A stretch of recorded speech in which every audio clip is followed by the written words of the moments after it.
Hello viewers, welcome to my channel IITJ Olympiads and AP Physics with Ambarish. So today I have brought another problem from Pathfinder thermal physics.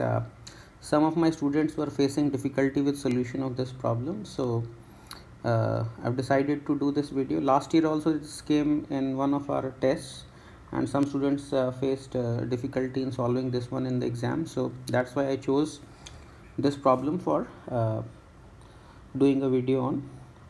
So let's directly get into the problem.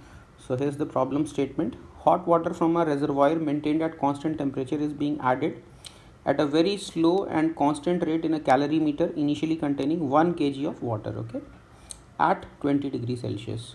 So initially we had 1 kg of water at 20 degrees Celsius, and then we started mixing hot water in it, and gradually the temperature of the entire thing is increasing. Why? Because hot water is getting mixed up with water at 20 degrees Celsius, and we do not know the temperature of the hot water, okay, and we also do not know at what rate water is being added, but initial quantity of water at 20 Celsius is 1 kg, that is given, okay.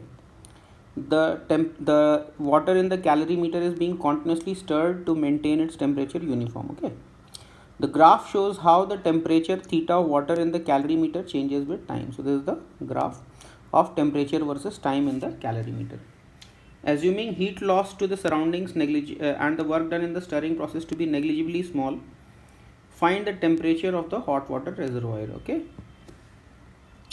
So it's not explicitly mentioned that calorimeter's specific heat is to be neglected, and that's why I need to state, because without that assumption you do not know the mass of calorimeter and all those things. So also ignore the heat capacity of the calorimeter, okay. So if you want, you can try out this problem on your own for some time. I'll get into my analysis right away, okay. So let's see how to do this one. So one thing, whenever you have a graph type of questions, try to see if you are getting any neat points, I mean, which you can clearly identify the reading, and try to exploit those data points. For example, here I can see this point is 200, 30, okay. So this is a neat point, and this is another neat point. You are getting a nice crossing over here, and this point is 500, 40, you can see, okay. So we can clearly see two nice points on the graph, 200, 30 and 500, 40. We shall use them to develop a system of equations, okay. So let theta be the reservoir temperature. Well, they have taken this as theta. If you want, you can call it something else. I am taking theta not to be this, but theta I am taking as the reservoir temperature, okay. Maybe you can call it some temperature T. Let this be some T. Let me rename this to T. So I'll just overwrite this, and let's just undo. So let me take a white pen, and so let's just write temperature T over here, okay. So because theta I am using for reservoir temperature, okay. So let theta be the reservoir temperature in degree Celsius, and lambda be the rate of addition of water in kilogram per second.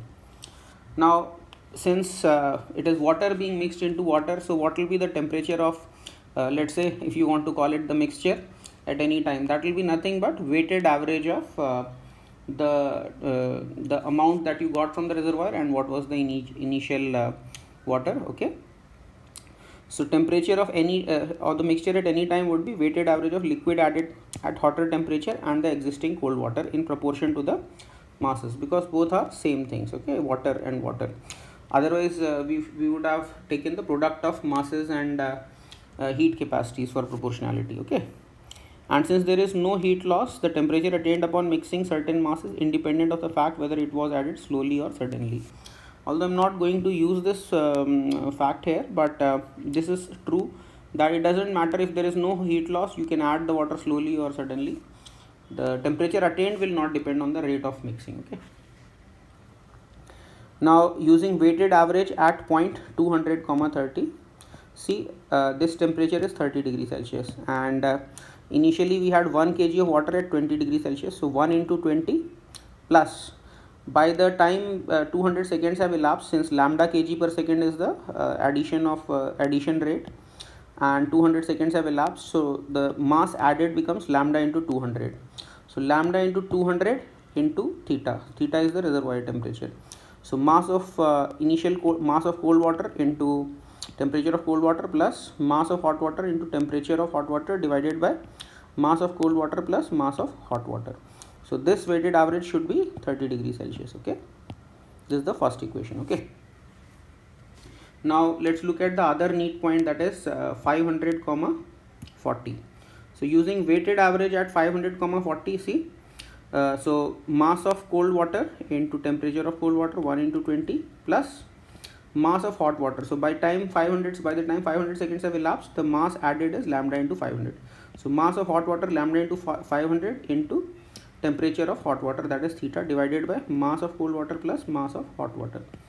Okay, so that is 40 degrees Celsius. Okay, so now if you look at these two equations, this is equation 1 and this is equation 2. So here you are getting in the numerator product of lambda and theta, here also you are getting product of lambda and theta, and in the denominator you are getting lambda, and here also you are getting lambda. Okay, so this is, we can say, these are simultaneous linear equations in the variables lambda and lambda theta. So instead of dealing with lambda and theta, lambda theta product, since it is coming as it is here and here, you can put lambda into theta is equal to y or anything. Okay, so then it's a simple system of linear equations in two variables, two equations, and we can solve this directly. If you solve this, you get theta as 80 degrees Celsius and lambda as 1 gram per second. It was not asked, but still if it is asked, then we can also calculate the rate of addition of water. Okay, by the way, sometimes students think that why don't we convert it to Kelvin, why we are putting temperatures directly in Celsius. See, whenever we have linear scales, it does not matter. If you do a little maths, you will be able to see that whatever scale of temperature you are using, a linear scale, when you take the weighted average, the average temperature will also come out to be the correct temperature you will get in the same scale. So it doesn't matter whether you put in Kelvin. If you put Kelvin temperatures here also you will get Kelvin temperature. If you put Celsius temperature, here also you will get Celsius temperature. So it does not matter, no need to convert to Kelvin here. Okay, that's our final answer. So that was my analysis of Pathfinder, build your understanding problem 2 from thermal physics. I hope you liked this video, and if you did like this video, please give a thumbs up to my video, and please share this video as much as possible with your friends through whatever academic networking media you might be using, maybe WhatsApp or Telegram or Discord or whatever you use for academic networking. And most importantly, if you have not already subscribed to my channel, please do subscribe to my channel. That's what keeps me motivated to post new videos. And please keep coming back to my channel for more awesome stuff. Thanks a lot for watching this video, and I'll see you in the next one. And as always, God bless you all. Thank you.